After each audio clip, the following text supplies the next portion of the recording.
El título de este vídeo ya os habrá puesto sobre aviso y es bastante probable que si os pido que me deis el nombre de 3 artistas os venga a la mente alguno femenino.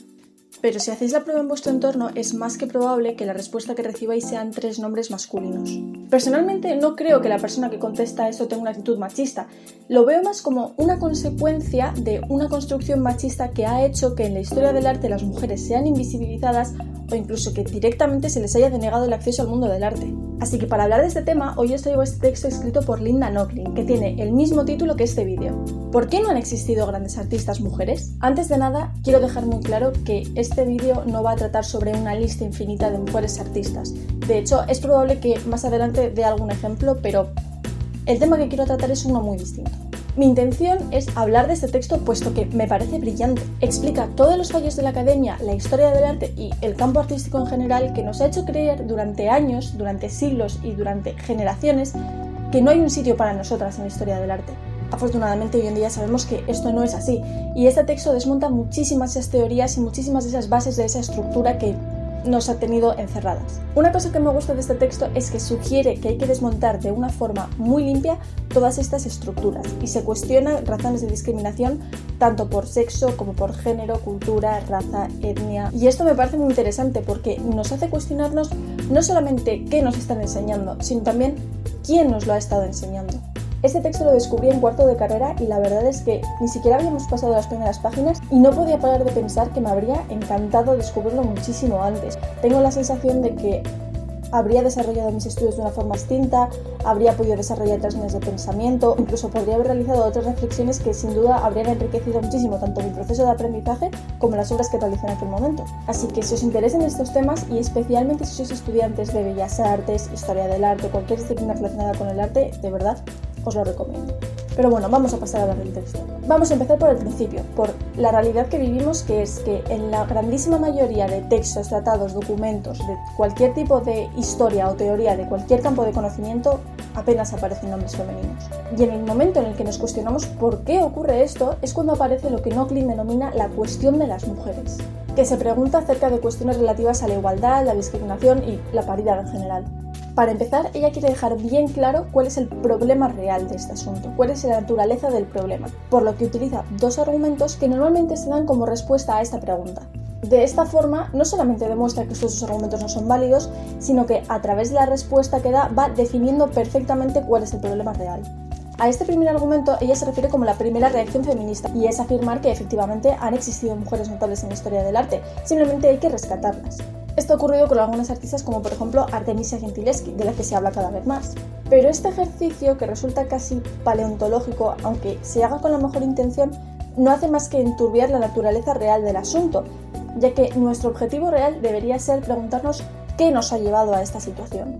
Porque tenemos que tener en cuenta que la grandísima mayoría de historia del arte que nos ha llegado se ha escrito desde un punto de vista masculino, blanco, europeo, occidental. En otras palabras, nuestro objetivo, en vez de intentar completar esa historia del arte que se nos ha dado, debería ser intentar realizar una nueva historia del arte construida a través de la perspectiva de género. El segundo argumento afirma que existe una especie de arte femenino. Sería un arte distinto al que realizan los hombres y sus características serían aquellas de lo que consideramos como femenino, lo que se corresponde con la feminidad. Y ojo, aquí habla de arte femenino, no de arte feminista. De hecho, ella tiene una definición para el arte feminista y lo define como una obra producida por un grupo de mujeres conscientemente unido, intencionalmente elocuente y determinado a engendrar la conciencia de grupo de la experiencia femenina.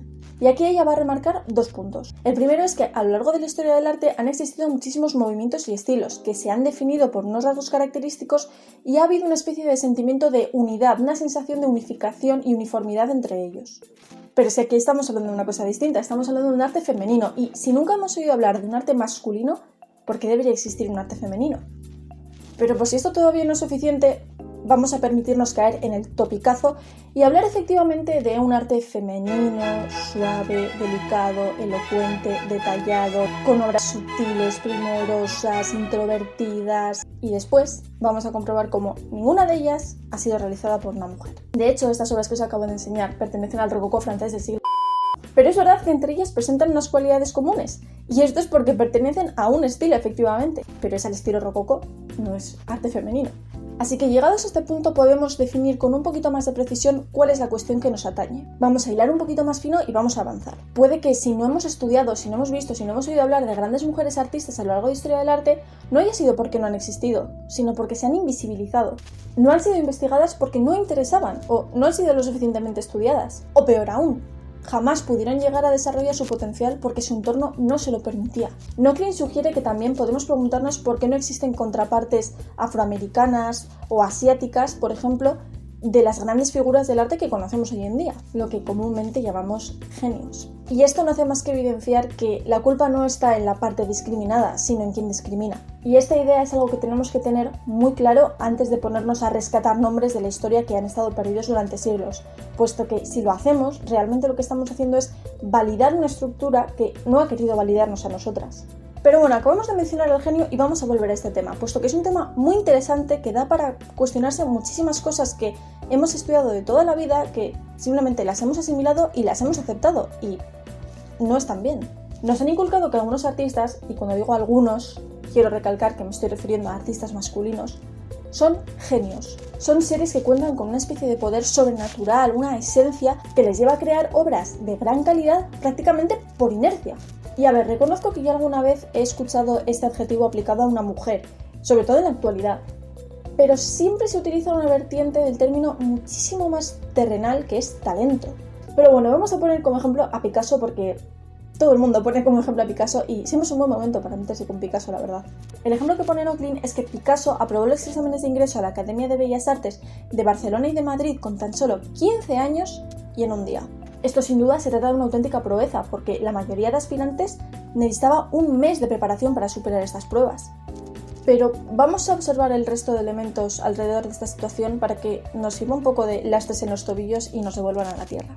Nochlin se pregunta qué pasó con el resto de aspirantes precoces de otras muchas academias, incluidas las mismas a las que acudió Pablo Picasso, y por qué no han sido tan interesantes para los historiadores del arte.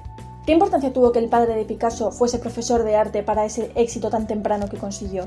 Y para mí, la pregunta más interesante, ¿qué hubiese pasado si el joven Picasso hubiese sido la joven Picasso? Lo que Nochlin quiere decir en general es que realmente no hace falta profundizar mucho en este tema para darnos cuenta de que cuando a alguien se le llama genio, se dice que tiene esa especie de superpoderes, más que con su naturaleza, ese estatus tiene que ver con su papel en una sociedad que, en función de diversos factores, va a decidir si te acepta y te promueve o si te va a ignorar absolutamente porque no resultas de interés. Por otra parte, Nochlin también habla del tema del desnudo. Y es un tema que tiene mucho que ver con el famoso cartel de las Guerrilla Girls que se pregunta si una mujer tiene que estar desnuda para estar dentro de un museo. Así que vamos a fijarnos un poco en estas instituciones, empezando por las academias de arte. Probablemente sabréis que es bastante frecuente que los estudiantes de artes plásticas realicemos sesiones con modelos, ya sea para dibujo, para pintura o incluso para escultura. Esta práctica lleva existiendo aproximadamente desde el siglo XVII, pero las sesiones de modelo con modelos femeninas estuvieron prohibidas en las academias públicas hasta, como pronto, 1850.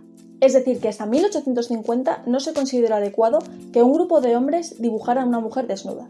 Imaginaos en este mismo contexto cómo se consideraba la situación inversa. De hecho, no fue hasta 1893 cuando la Real Academia de Londres permitió a alumnas femeninas en las clases de modelado. Teniendo en cuenta la mentalidad de esta época, supongo que no chocará a nadie que no dejasen entrar a unas damas a ver a un hombre desnudo. Pero es que este hecho no solamente hay que entenderlo por sus causas, sino también por sus consecuencias. Las sesiones de modelo no solamente servían como referencia a la hora de bocetar un cuadro o planificarlo, también servían para el estudio y el aprendizaje de la anatomía humana. A partir de la observación directa, los estudiantes de arte con esas sesiones de modelo aprenden muchísimas cosas, aprenden cuestiones relativas a la anatomía. No solamente dónde está cada hueso, dónde está cada articulación, también qué pliegues se forman en el cuerpo, cómo se mueve cada extremidad, qué partes son más flexibles, qué partes son más rígidas, cómo incide la luz sobre la piel. De hecho, si un artista tiene una técnica muy depurada, a veces hasta se puede adivinar incluso el gesto o la pose característica de cada modelo. Pero claro, las mujeres, al estar privadas de esta parte de la formación, también eran privadas de una formación completa y eso reducía aún más sus posibilidades de crear una obra de arte que se considerase de alta calidad o incluso importante o interesante. Y más en esta época que se daba gran importancia a la corrección del cuerpo humano y a un cuerpo humano realista en el arte. Así que partiendo de este hecho que ilustra perfectamente lo que hemos dicho antes, que no es tanto culpa del artista como de su entorno lo que le permite y lo que no le permite, a Nochlin lo que le sorprende No es que haya habido tan pocos nombres en la historia del arte, sino que tantas mujeres, a pesar de las adversidades, siguiesen insistiendo en crearse una carrera en este campo. Y partiendo de este punto, Nochlin quiere fijarse en las mujeres que efectivamente consiguieron crearse un nombre, una cierta relevancia en el campo del arte. Así subraya que casi todas fueron hijas, esposas o, tuvieron algún tipo de conexión íntima con alguna personalidad artística masculina. De la misma forma en la que hablábamos de Picasso, esto no significa que consiguiesen su posición por una especie de enchufe, sino que no toda la responsabilidad de su éxito recaía sobre su talento. Simplemente se encontraron en una posición que favoreció su triunfo o su impulso a la fama. Algunos ejemplos de esto son la conocida Artemisia Gentileschi, hija de Orazio Gentileschi, Marietta Robusti, hija de Tintoretto, o la mismísima Frida Kahlo, hija de Guillermo Kahlo y esposa de Diego Rivera. En definitiva, en este texto Nochlin lo que intenta es encontrar los problemas reales, los que generan esta desigualdad. Expone los problemas reales y no se queda en una respuesta superficial que no analice la situación en la que nos encontramos y además desmonta esos mitos que nos han hecho creer sin cuestionarnos. Como hemos dicho antes, no quiere seguir perpetuando un modelo de historia del arte que ha quedado más que demostrado que no es válido. Quiere replantearlo desde una perspectiva de género actualizada. Nochlin continuó con su investigación durante años y llegó a ser curadora junto con Anne Sutherland Harris de la primera exposición internacional de arte hecho por mujeres en 1976. De hecho, hace muy poco se han cumplido 44 años de la inauguración de esta exposición. Incluyó obras de 83 artistas de 12 países distintos y tuvo muchísima repercusión en un momento en el que el movimiento feminista empezaba a ganar apoyo. Desgraciadamente, hoy en día todavía en los currículos de historia del arte para la educación secundaria y bachillerato todavía prevalece este modelo de historia del arte discriminatorio y anticuado. En las universidades y en función de la universidad parece que el panorama está cambiando. Yo, al menos en mi experiencia, he visto un esfuerzo por gran parte de los docentes por intentar cambiar las cosas, por hacer una revisión de esta historia del arte, incluso de su historiografía, que es el campo que se encarga de estudiar cómo se nos ha contado la historia y cómo han llegado hasta nosotros todos estos documentos en los que nos basamos para continuar contando nuestra historia. Todo esto nos sirve para poner en contexto lo que estamos viendo y no solo eso, sino para entender cómo nos ha llegado. Y bueno, esto ha sido todo por el vídeo de hoy. Yo os recomiendo encarecidamente una vez más que leáis este texto porque me parece fascinante. Reconozco que en su día me dejó totalmente abrumada, probablemente porque fue el primer texto sobre arte relacionado con el feminismo que leí, pero es que todavía hoy en día, después de haber leído muchísimos otros, sigo volviendo a él, sigo subrayando algo nuevo, incluso en ocasiones saco alguna nota, algún apunte nuevo, y muchísimos libros sobre arte y feminismo que he leído remiten a este texto. Espero que os haya gustado mucho, que hayáis descubierto algo nuevo y sobre todo que lo hayáis disfrutado. Y nos vemos en el próximo vídeo.